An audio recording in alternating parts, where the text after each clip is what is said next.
Ito ang Mio Gear, isa sa mga scooter na ino-offer ng Yamaha pagdating sa kanilang 125cc na kategory. Ano nga ba ang meron sa motor na ito? At pasok kaya ito sa pangangailangan mo? Yan ang aalamin natin sa video na to.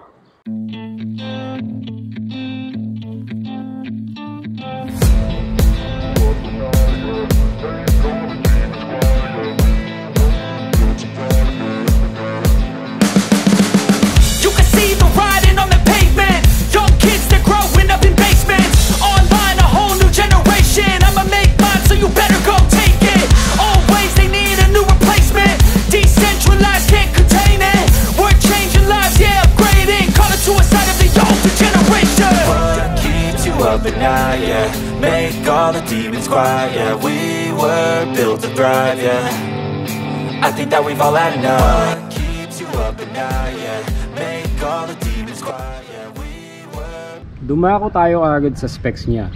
Ang Mio Gear ay gumagamit ng 125cc, 2 valves, 4-stroke, air-cooled, single overhead cam, blue core engine na may SMG o yung smart motor generator para sa mas tahimik na startup. Ito naman ay may lakas na 9.3 horsepower at 8,000 RPM at sipa na 9.6 Nm of torque at 5,000 RPM. Fuel injected na rin ito. Shocks natin ay conventional dual telescopic forks sa front at single shock absorber sa likod. Seat height ay 750mm at meron naman itong ground clearance na 135mm. Brakes natin up front ay 190mm disc with single piston caliper at drum brake naman sa likod na sapat na para sa ganitong displacement. Ang isa sa nagustuhan ko sa Mio Gear ay meron na siyang tubeless tires na may sukat na 80/80/14 at malapad-lapad na 100/80/14 sa likod, which is IRC by the way. Kasi sa totoo lang nung una akala ko conventional pa rin yung gamit na gulong, which is tube type na 70/90 and 80/90/14, pero in this case ay malapad-lapad na ang gulong niya at tubeless pa. Ang headlight natin ay LED na at halogen pa rin ang mga signal lights at taillight. Fuel tank capacity nito ay 4.2 liters at may curb weight na 95 kilograms. Sa mga hindi nakakaalam, ang ibig sabihin ng curb weight ay ang timbang ng motor kapag puno na ng fluids at ng gas. Pagdating sa appearance, simple lang ang Mio Gear. So ito yung headlight niya, low beam and then yung high beam, yan yung built-in LED headlight. Tapos ang cool nung signal light andito sa baba. Tapos meron siyang parang frost effect. Ayan o, diba? Ang ganda nung effect nung parang may malabo, hindi siya totally clear na lens. Ito yung itsura sa side na wala masyadong mga matatalas na corners, pero gustong gusto ko yung shape dito banda ang sexy kasi. At ito naman ang sa likod. So yan yung kanyang taillight. Meron tayong grab bar syempre. Dito naman sa ating panel, huwag nyo pala pansinin yung check engine nito kasi nung nakuha ko sa kasa, pinatakbo nila konti nang hindi nakakabit yung speedo cable. Kaya nag-check engine, pero mawawala din naman daw yan. So ito ang itsura ng kanyang speedometer. Pagdating sa left handlebar, wala tayong switch dito kasi hindi siya S version, standard version lang tong unit natin. Meron tayong hazard switch. Yes, may built-in hazard na po ang Mio Gear. Ayan. Push starter, low beam, high beam, signal light, at ang ating busina. Pagdating dito sa gitna ay meron tayong isang bulsa na malalim-lalim din naman. For reference, ito po ang aking cellphone. Ayan, kasyang-kasya naman siya. Tapos meron tayong power outlet, 12 volts. Ayan. Kaso kailangan mo pang bumili ng isasaksak dyan para makapag-charge kayo ng mga gadgets nyo. Meron tayong napakalapad na floorboard.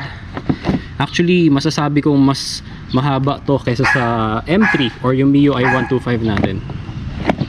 Mas malalim mas malalim siya kumpara sa M3. Tapos, pagdating naman dito sa side, ayan, meron pang ganito. which is makakapagpatong ka rin ng paa. For reference, ang height ko po ay 5'7", at ito ang itsura ko pag nakaupo sa Mio Gear. Ang isa pang nagustuhan ko dito, itong sabitan niya. Ayan, may sarahan siya, tapos pwede mo siyang itiklop na ganyan. Tapos meron pang isa dito, di ba?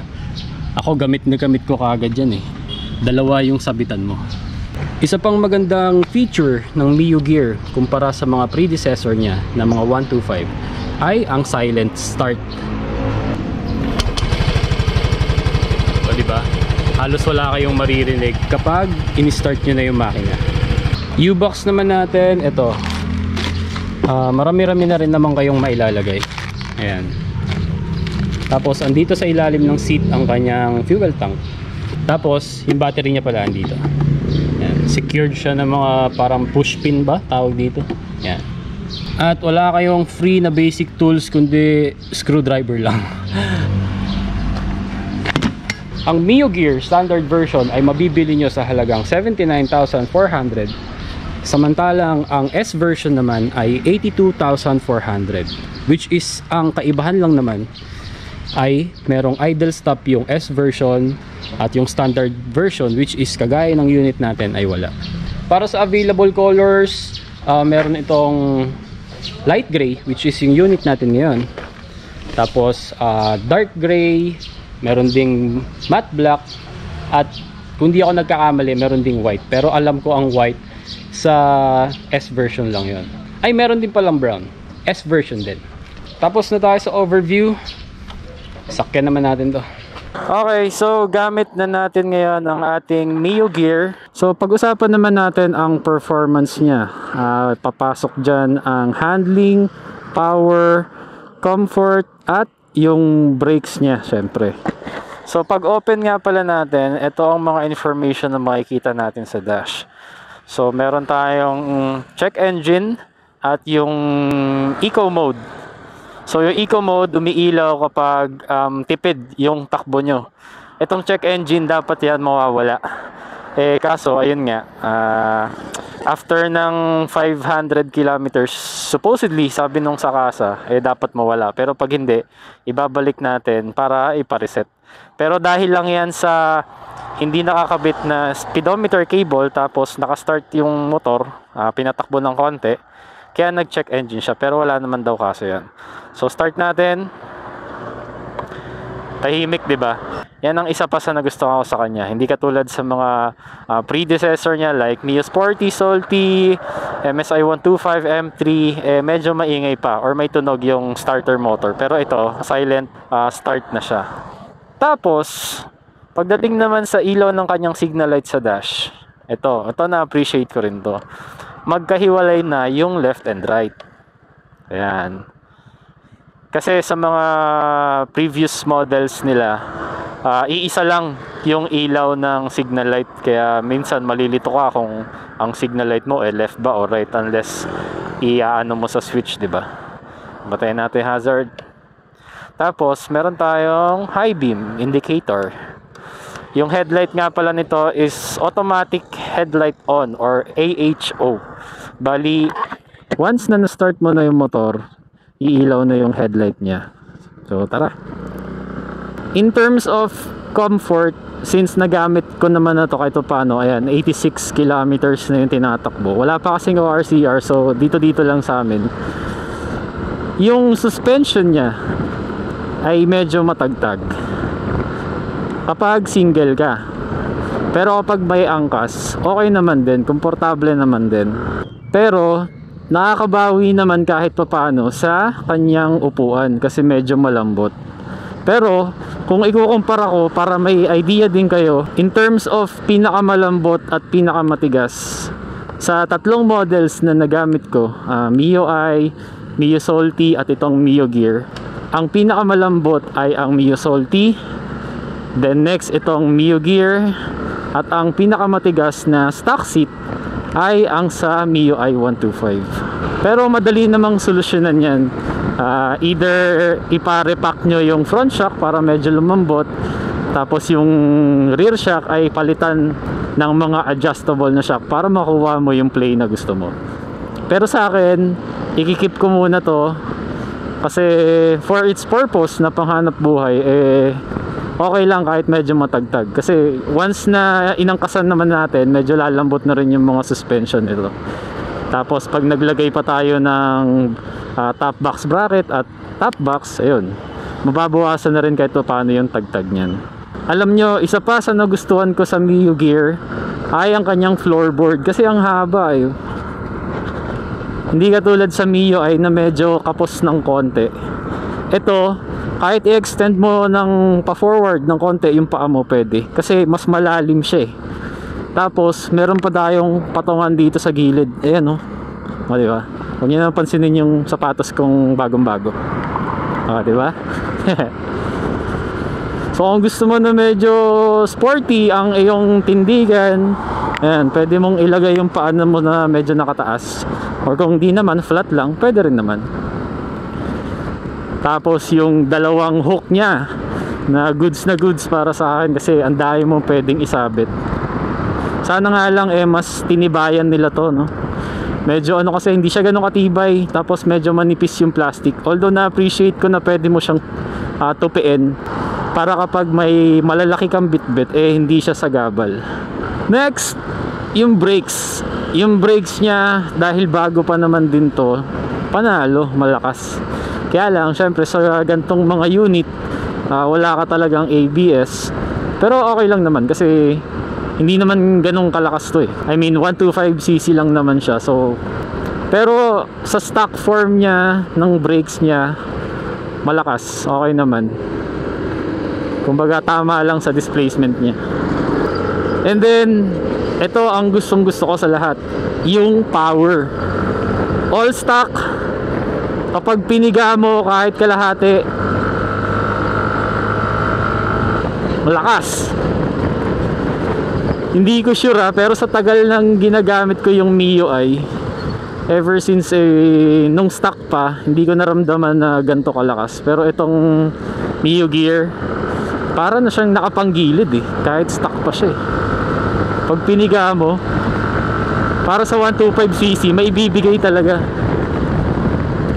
Although hindi tayo pwedeng magsagad dito kasi bukod sa basa ang kalsada, ayan, maraming sasakyan. Next is yung handling. Well, malapad ang gulong niya, 180 sa likod, 80-80 by 14 sa harap. Hindi katulad ng mga usual na stock size ng mga 70-90 front and 80-90 rear. So pagdating sa cornering, kahit pa paano, maganda-ganda ang magiging performance nito. Although hindi ako fan kasi ng IRC na brand. Kasi yan talaga usually sa mga stock tires Kaya sa akin medyo may bad reputation yan na medyo madulas. Lalo pag ganitong maulan, laging basa ang mga kalsada wag na lang natin talagang isagad yung ano ng gulong, di ba? Wag na nating i-testing. Palit ka na lang siguro ng mas reliable na brand. Marami namang nagkalat sa market. So, mas gusto ko rin yung switch ngayon ng signal light. Mas madali siyang pindutin. Hindi katulad sa mga usual ng mga Mio dati. Power. Woohoo! May ibibigay din Alam niyo, kung meron man akong hindi nagustuhan dito sa Mio Gear ay ang kanyang headlight. Lalo na yung high beam niya. Hindi siya ganun kaliwanag. Tapos yung high beam, humahaba lang yung ilaw pero hindi tumataas kumbaga. Mas maganda kasi sana kung tumataas din. Alam mo yun, para kapag pwede pa siyang gawing flasher, di ba? Para kapag sa intersection, halimbawa, tapos magpa-flasher ka, hindi ganong halata kasi humahaba lang yung buga ng ilaw pero hindi siya umaangat. Alam mo? Ito ang ibig sabihin ko sa headlight niya. Tingnan nyo to.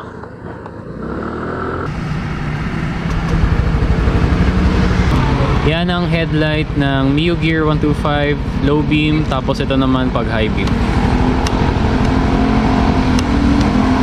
So mahaba lang siya pero hindi siya masyadong, hindi masyado. Umahaba lang yung buga pero hindi tumataas. Tapos yung mismong liwanag ng ilaw ay hindi rin ganun kaliwanag. Ito semento tong part na to ng kalsada. Pero hindi siya ganun kaliwanag eh.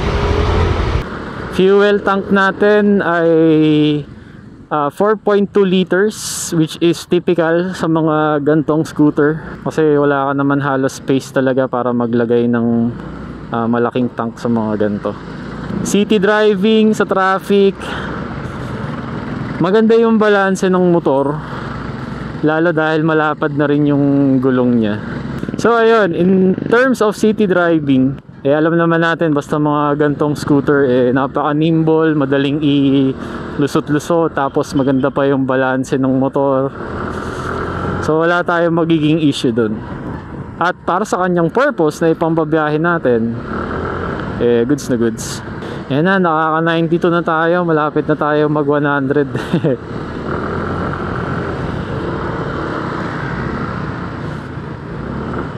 Tapos ilang beses ko na ring na-try yung power niya sa overtaking. So far hindi pa naman ako nabibitin. Para talaga siyang para siyang MIUI na nakapanggilid na naka-upgrade na. Ganon ang feeling ng stock niya.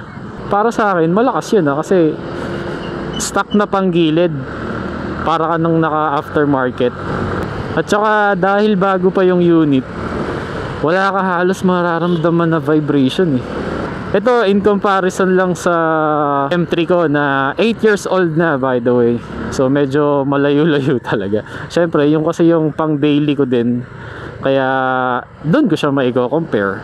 May ginawa dito ang Yamaha para maging ganto ka tahimik ang makina nito eh.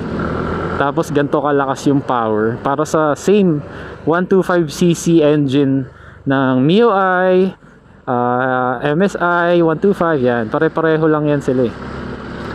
Actually hindi lang sa makina, pati sa exhaust, pati sa upuan, parehong pareho nito ang MIUI 125. All in all, ako natutuwa naman ako sa unit natin. Para sa akin sulit na yung pagbili natin sa kanya, although hulugan to hindi to cash. In terms of yung manibela niya, malapit siya sa rider, malapit siya sa upuan, hindi siya ganong kalayo. So yung ergonomics natin ay upright na upright. Tapos yung turning radius niya malaki, at wala namang issue kapag sagad, hindi naman tumatama dito sa legs natin. So ayan, ayan 5.7, at yan ang sitwasyon kapag sagad ng liko. Ayan. With an SRP of 79,400 pesos, meron ka ng malapad-lapad na gulong, built-in LED headlight, tapos hazard lights,